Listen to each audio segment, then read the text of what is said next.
Saya Margareta Herlingco Loilei dengan NIM 21520139 paralel IP 4B.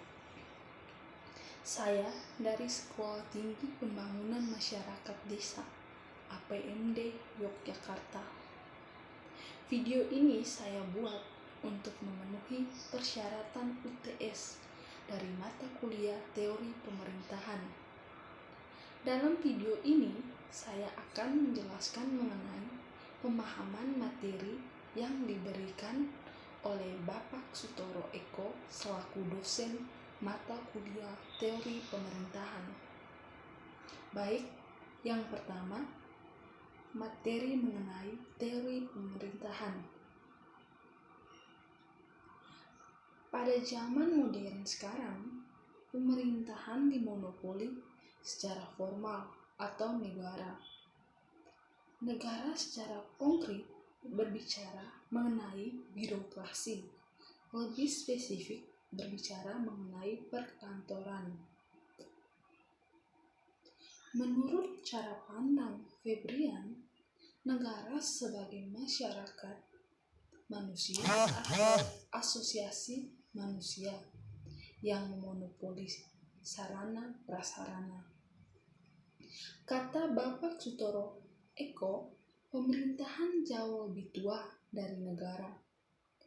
Negara yang kemudian memonopoli pemerintahan. Pemerintahan hadir karena asosiasi manusia, perkumpulan manusia. Pemerintah hadir setelah manusia bermasyarakat. Manusia sudah melewati masa meramu dan nomaden. Pemerintahan itu bersifat publik. Aktivitas atau kegiatan proses memerintah. Baik, materi yang kedua, yaitu tentang kesulitan memahami ilmu pemerintahan.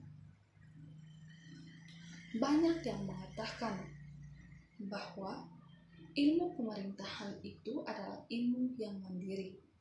Tetapi, argumen ini tidak didukung secara layak dengan pandangan yang lebih epistemologi atau yang lebih dalam dan luas.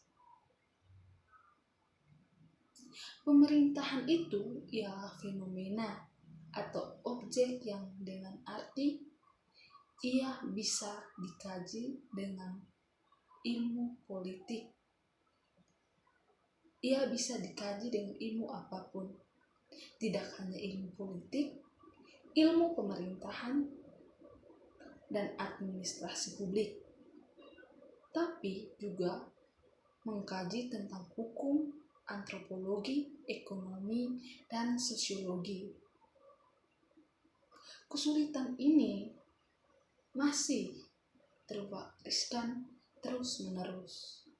Cara memahami kesulitan ini masih berat untuk bergeser. Ini dikarenakan oleh beberapa hal. Yang pertama, ilmu pemerintahan adalah ilmu yang khas Indonesia atau ilmu tidak dikenal di dunia. Pemerintah mengandung dua proses, yaitu proses politik dan administrasi. Dengan politik membicarakan pimpinan kehendak keputusan, dan administrasi membicarakan tentang bagaimana memutuskan dan mengejarkan keputusan itu. Yang kedua, ilmu pemerintahan di Indonesia yang tidak mempunyai kebijakan yang kokoh. Ini dikarenakan melangkah dengan kemulaan yang salah. Yang ketiga, ilmu pemerintahan tidak bisa memahami, menjelaskan pemerintahan secara dengan tepat dan baik. Dan yang keempat, ilmu pemerintah tidak duduk, maka mengklaim bahwa ilmu pemerintahan, ilmu disiplin, ilmu interdisiplin ini hanya menutup kelemahan. Baik, berikutnya materi yang ketiga, yaitu tentang membongkar ilmu pemerintahan. Ilmu pemerintahan arti pada politik, lupa pada hukum, dan enggan pada administrasi. Pemerintahan adil karena politik. Anti politik artinya ilmu pemerintahan yang dikenal selama ini tidak hanya bicara tentang politik, dikarenakan politik dianggap kekuasaan itu jelek dan jahat. Pada tahun 90-an, hukum ditinggalkan sehingga orang lupa pada hukum. Padahal hukum dan pemerintahan itu sangat berkaitan. Ada hubungan yang sangat erat antara ilmu pemerintahan dan juga hukum. Secara institusional, pemerintahan dengan hukum itu lowongan. Jadi, eksekutif dan legislatif melakukan pembentukan hukum. Eksekutif dan birokrasi melaksanakan hukum. Sedangkan yudikatif melakukan penegakan hukum. Konsep pemerintahan ini lahir secara resmi dalam Konstitusi Undang-Undang Dasar 1945. Konsep yang dikenal di masyarakat Jawa saat ini adalah konsep perintah-perintah. Tapi bukan berarti pemerintah itu hanya sekedar perintah. Dan ilmu pemerintahan itu bukan hanya berbicara tentang hubungan pemerintah dan diperintah. Yang berikutnya materi keempat, yaitu tentang pemerintahan sebagai gagasan. Berbicara tentang pemerintahan sebagai gagasan, ini untuk memperluas dan memperdalam pengetahuan, pemahaman tentang ilmu pemerintahan.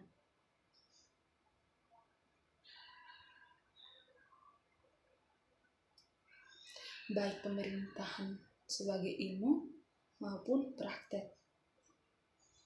Ilmu pemerintahan bukan ilmu yang memproduksi orang-orang yang bekerja di pemerintah yang sibuk dengan dirinya sendiri di dalam kantor atau di dalam organisasi.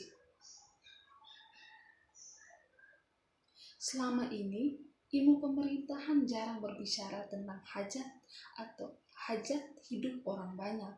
Dia hanya berbicara mengenai fokusnya kebijakan, bagaimana kebijakan terhadap objek-objek tertentu.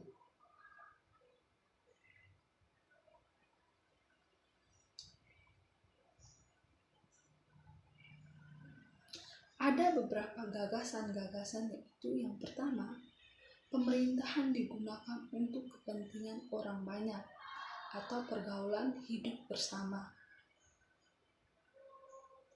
Yang kedua, pemerintah itu sebagai kebajikan manusia untuk kepentingan manusia dari dua kata kunci. Ada kebijakan dan ada kepentingan. Ini dihadirkan oleh filsuf dari Irlandia yang bernama Edmund Burger. Yang ketiga, pemerintahan ini harus kita maknai bukan hanya semata-mata sosok pemerintah maupun praktek pemerintahan, tapi harus sebagai konsep. Yang keempat, munculnya pemerintahan modern dalam pengertian konstitusional dan republik, artinya pemerintahan itu adalah pemerintahan itu adalah pembentukan rakyat dan pembentukan warga. Yang kelima, pemerintahan itu adalah ekonomi. Hal ini berangkat dari ekonomi rumah tangga. Artinya menyampaikan pemerintahan dengan manajemen ekonomi dan manajemen rumah tangga. Baik, berikutnya materi kelima yaitu tentang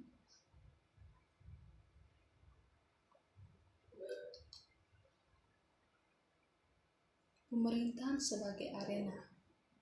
Bicara tentang pemerintahan sebagai arena, ada beberapa perspektif fenomena pemerintahan sebagai arena.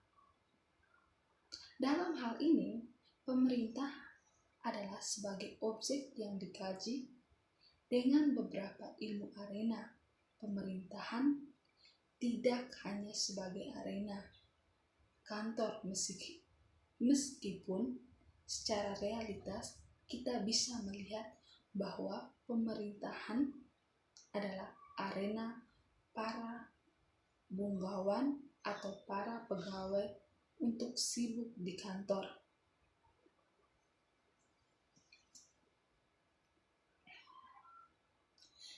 Berbicara mengenai arena sama halnya berbicara mengenai realitas atau kenyataan tentang analisis kita mengenai fenomena atau gejala termasuk perbuatan orang-orang yang ada di dunia ini. Jadi, seseorang mempunyai sesuatu yang dibayangkan.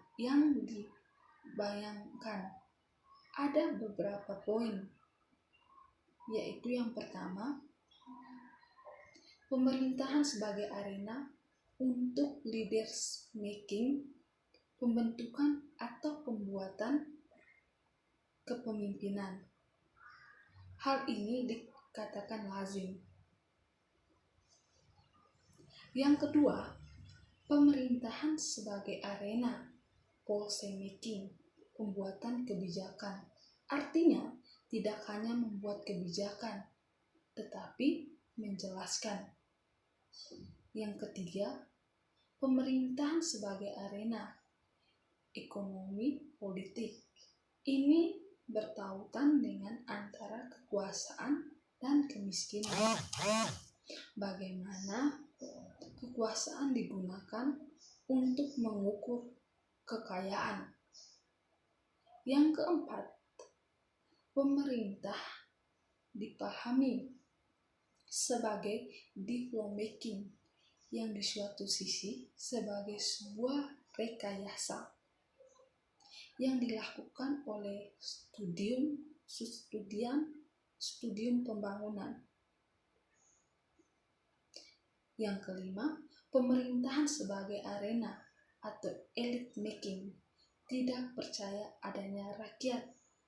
Yang keenam, sudut pandang pluralisme liberal yang dominan di Amerika atau di politik arena kontestasi secara bebas di antara kelompok-kelompok kepentingan.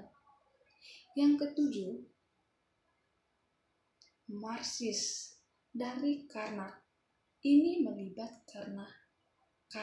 ini berarti melibat apapun termasuk negara pemerintahan sebagai arena perjuangan keras. Dan yang kedelapan, melihat pemerintahan dari sisi institusionalisme. Artinya kita menggunakan pendekatan institusionalisme atau melihat pemerintahan. Baik, sekian hasil pemahaman saya mengenai materi yang diberikan oleh Bapak Sutoro Eko selaku dosen mata kuliah teori pemerintahan.